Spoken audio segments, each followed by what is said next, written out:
Hello everyone अस्सलामु अलैकुम welcome to my mini blog. ये रातिपुৱা শুই উঠাৰ পিছতে পুৰা বৰষুণ দি আছে, পুৰা ঠাণ্ডা পৰি গৈছে। বৰষুণ দিয়াৰ কাৰণে বহুত গৰম পৰিছিলে। আৰু এইফালে চাওক বান্দৰৰ উৎপাত। ৰাতিপুৱা বান্দৰ আহি পাইছে। এয়া আম্মাই ব্ৰেড দিছে খাবলৈ, এয়া ব্ৰেড খাই আছে। এয়া ব্ৰেড কেনেকৈ লৈ গৈছে চাওক। আৰু এইফালে চাওক আমাৰ ছোৱালী এয়া ৰুটি বেলি আছে। ৰুটি বেলিবৰ কাৰণে বহুত ইচ্ছা, তাইৰ কাম কৰাৰ বহুত হেঁপাহ। আৰু এইফালে বাবুয়ে বল বনাই আছে আটাৰে। আৰু এইফালে এয়া কঁঠাল আনিলে। মই কৈছিলোঁ আমাক কঁঠাল খাব বহুত ইচ্ছা যাই আছিলে, কঁঠাল আনিবৰ কাৰণে। এয়া কঁঠাল আনিলে। তাৰপিছতে মই কঁঠালটো ভাঙিলোঁ, বহুত ধুনীয়া আছিল কঁঠালটো। এয়া খাই ল'লোঁ কঁঠাল আৰু ৰুটি। তাৰপিছতে এয়া আমাৰ বাবুয়ে চাওক মায়াকক কিবা দেখুৱাই আছে মোবাইলত।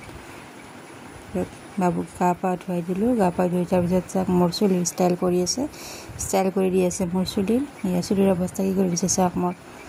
এয়া আৰু কিবা কৈ আছে মোক, সি কিবা কৈ এয়া চুলি ষ্টাইল কৰি দি আছে মোক। তাৰপিছত এয়া দুপৰীয়া ভাত পানী খালোঁ। ভাত খাই উঠি এখন এই তামোল ল'লোঁ। তামোলখন খাবই লাগে, তামোলখন নাখালে নহয় ভাত খাই উঠি। তাৰপিছত এয়া বাবুক চাওক কি কৰি আছে। তাৰপিছত এয়া আম্মায়ে ফুলৰ গছবিলাক কাটি দিছে, গোটেই শুকাই গৈছে গৰমৰ কাৰণে। এইবিলাক কাটি দিছে। আৰু এয়া গধূলি বাহিৰত বহি আছোঁ, বহুত গৰম পৰিছে কাৰণে।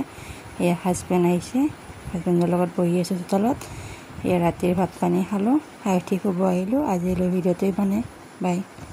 ভিডিঅ'টো ভাল লাগিলে লাইক শ্বেয়াৰ ছাবস্ক্ৰাইব কৰি দিব।